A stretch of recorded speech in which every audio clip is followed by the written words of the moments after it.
अस्सलाम वालेकुम नाज़रीन, आऊं आहियां अनवर अली सोलंकी ऐं ॾिसी रहिया आहियो सिंधी शूज़ न्यूज़ टीवी। ख़बर शामिल कंदासीं त लाहौर वाक़े मुतलिक़ ॿिनि शहीद थियल पुलिस एहलकारनि जी वायरलेस मंज़र-ए-आम ते अची वई और गाड़ियां ऊपर चढ़ाई हैं, जिससे 2 मुलाजिम शहीद हो गए हैं।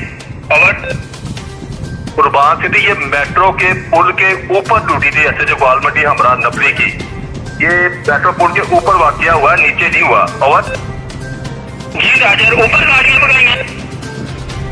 जी सर, कारकुनों ने हमला किया ना, जो गाड़ियों ने भगाया, तो गाड़ियों के नीचे आके 2 मुलाजिम शहीद हो गए। और यही चेक कर रहा हूँ कि जो जवान गाड़ियों के नीचे हैं वो ऊपर है मेट्रो के, नीचे जो नीचे वाला ट्रैक है, सर्विस रोड है, वो वाला सर, ऊपर वाला ट्रैक जो पुल के ऊपर फजा में हवा में है।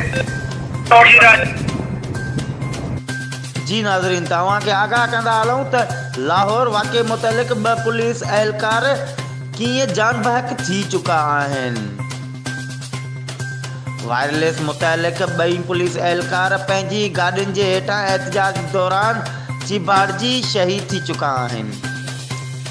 जी नाज़रीन, त ही हुयूं हिन वक़्त जूं अपडेट्स। वधीक ख़बरूं ऐं अपडेट्स लाइ ॾिसंदा रहो सिंधी शूज़ न्यूज़ टीवी।